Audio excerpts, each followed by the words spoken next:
Salam, selamat malam Bapak Ibu Saudara-saudari yang dikasihi Tuhan.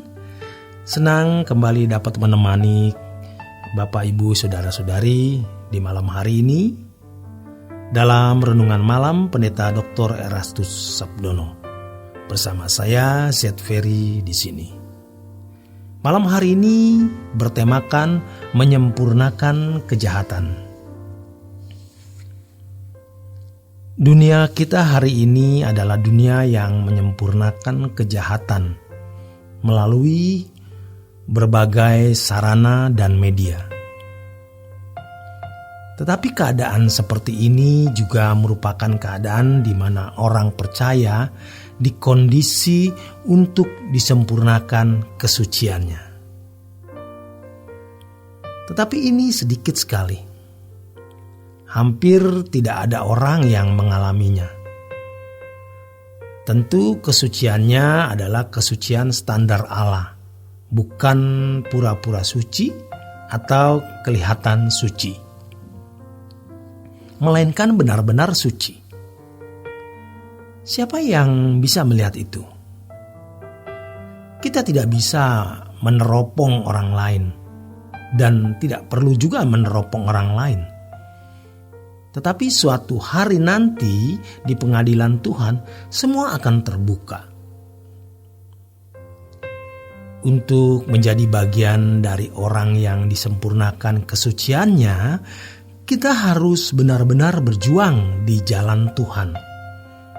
Artinya hidup sesuci-sucinya, terlepas dari ikatan dunia, bergairah untuk membahagiakan hati Tuhan.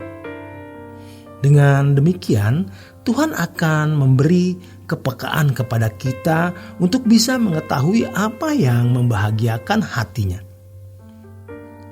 Lalu bisa berpikir seperti Allah berpikir. Ini bukan hanya sesaat, melainkan sepanjang waktu hidup. Allah akan mempercayakan proyek-proyek pekerjaannya di akhir zaman ini. Orang-orang seperti ini akan disempurnakan kekudusannya dan kesuciannya. Jika dibandingkan dengan jumlah orang yang disempurnakan kejahatannya, jumlah orang yang dimurnikan jauh lebih sedikit. Daniel pasal 12 ayat yang ke-10 mengatakan, banyak orang akan disucikan dan dimurnikan dan diuji. Tetapi orang-orang fasik akan berlaku fasik. Tidak seorang pun dari orang fasik itu akan memahaminya. Jadi walaupun dia Kristen, menjadi aktivis, pendeta atau teolog, ia tidak akan memahaminya karena ia fasik. Jaketnya Kristen, tapi dalamnya fasik. Fasik artinya tidak takut Tuhan, tidak peduli kehendaknya Tuhan. Yang penting keinginannya tercapai. Dia takut kalau kurang terhormat atau tidak suka kalau kurang terhormat. Kalau uangnya sedikit dan tidak dianggap penting. Tetapi orang-orang bijaksana akan memahaminya. Tentu bijaksana bukan karena kecerdasan intelektual, melainkan karena mengerti kehendak Allah. Masa penuaian sekarang terus mengalami penurunan atau sudah memasuki selesainya dan diganti dengan masa penampian. Kalau orang menampi, biasanya itu diguncang untuk memisahkan antara kulit beras dan berasnya, untuk memisahkan antara gandum dan kulitnya. Diguncang, ditiup, dan kita harus bisa merasakan guncangan ini. Walaupun kita ada di lingkungan gereja atau lingkungan pelayanan, kita juga benar-benar bertekad untuk hidup benar dan hidup suci.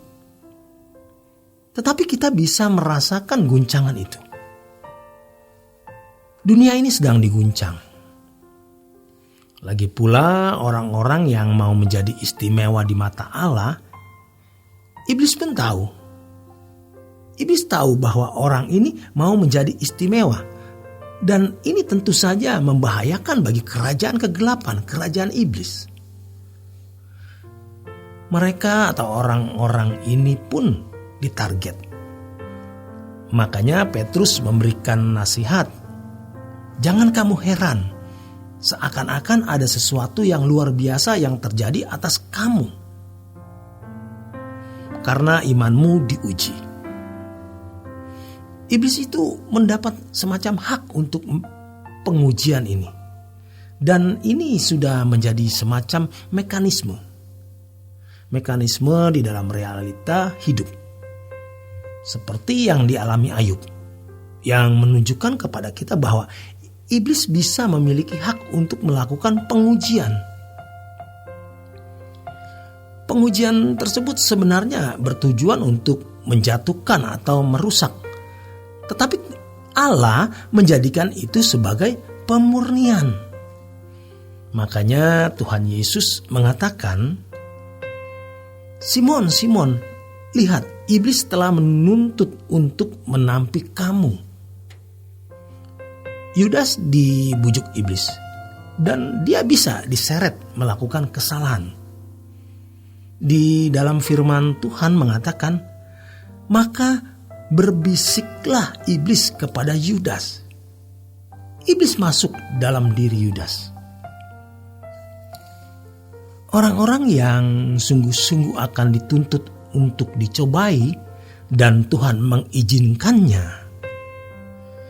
Jadi peringatan bagi kita yang hidup di akhir zaman ini, di mana dunia membawa orang semakin fasik untuk menyempurnakan kejahatannya. Tetapi juga di aspek lain, orang-orang dikuduskan atau disucikan.